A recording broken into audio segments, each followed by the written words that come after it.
নমস্কার বন্ধুরা, সকলকে আমার চ্যানেলে স্বাগত। Big breaking news. এই মুহূর্তে ডিএ মামলা সংক্রান্ত সুপ্রিম কোর্ট থেকে একটি অত্যন্ত বড় খবর সামনে এসেছে।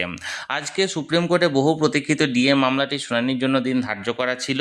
আজকে শুনানিতে কি হলো, মামলাকারী সংগঠনের তরফ থেকে আইনজীবীরা কি সওয়াল জবাব করলেন বা সরকার পক্ষের আইনজীবীরা কি বললেন, এমনকি এই সমস্ত সওয়াল জবাব শুনে মাননীয় বিচারপতিদ্বয় কি বললেন, সকল কিছু আজকের ভিডিওতে বিস্তারিতভাবে আলোচনা করব। ভিডিওটি সুপ্রিম কোর্টের ডিএ কেসের আজকের শুনানি সংক্রান্ত অত্যন্ত গুরুত্বপূর্ণ, তাই প্রথম থেকে শেষ পর্যন্ত অবশ্যই ধৈর্য সহকারে দেখবেন এবং ভালো লেগে থাকলে অবশ্যই একটি লাইক করবেন এবং সকলের সঙ্গে শেয়ার করবেন। আর সেই সাথে এই চ্যানেলে যদি প্রথমবার হয়ে থাকেন এই রকমের ইনফরমেটিভ ভিডিও আরও দেখার জন্য যারা এখনও পর্যন্ত চ্যানেলটিকে সাবস্ক্রাইব করেননি তারা অবশ্যই চ্যানেলটিকে সাবস্ক্রাইব করে নিতে ভুলবেন না। তাহলে চলুন আমরা বিস্তারিত জেনে নিই। আজকে সুপ্রিম কোর্টে এই বহু প্রতীক্ষিত ডিএ মামলাটি মাননীয় দুই বিচারপতি, মাননীয় বিচারপতি সঞ্জয় কারোল মহাশয় এবং মাননীয় বিচারপতি প্রশান্ত কুমার মিশ্রার এজলাসে কোর্ট নাম্বার 12, রুম নাম্বার 11 এবং ক্লজ লিস্ট 45 অর্থাৎ সিরিয়াল নাম্বার 45-এ দুপুর 2টোর সময় শুনানির জন্য ওঠার কথা ছিল এবং নির্দিষ্ট সময়ে মামলাটি শুনানির জন্য কোর্টে ওঠে।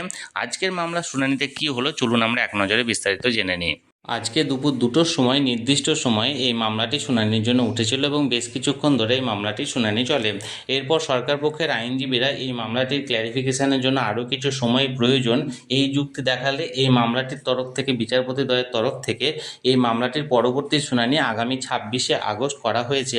অর্থাৎ এই মামলাটি বেশ কিছুক্ষণ শুনানি হয়েছে এবং আগামী 26 তারিখ অর্থাৎ 26শে আগস্ট এই মামলাটির পরবর্তী শুনানির ডেট দেওয়া হয়েছে এবং সেটা ফার্স্ট হাফে হতে চলেছে, অর্থাৎ প্রথম হাফের মধ্যে এই মামলাটি পরবর্তী শুনানি হবে। তাহলে বন্ধুরা, ডিএ কেসে আজকের শুনানিতে কি হলো তাই নিয়ে আজকের ভিডিওতে বিস্তারিতভাবে আলোচনা করলাম। এই নিয়ে একটি বিস্তারিত ভিডিও আজকে সন্ধ্যের দিকে আসতে চলেছে এই চ্যানেলে, তাই যারা যারা এই ভিডিওটি দেখতে চান অবশ্যই চ্যানেলটিকে সাবস্ক্রাইব করে রাখুন। আর এই ভিডিওটি ভালো লেগে থাকলে অবশ্যই একটি লাইক করুন এবং সকলের সঙ্গে শেয়ার করুন, আর সেই সাথে চ্যানেলটিকে অবশ্যই সাবস্ক্রাইব করে রাখুন। ধন্যবাদ, দেখা হচ্ছে পরের ভিডিওতে।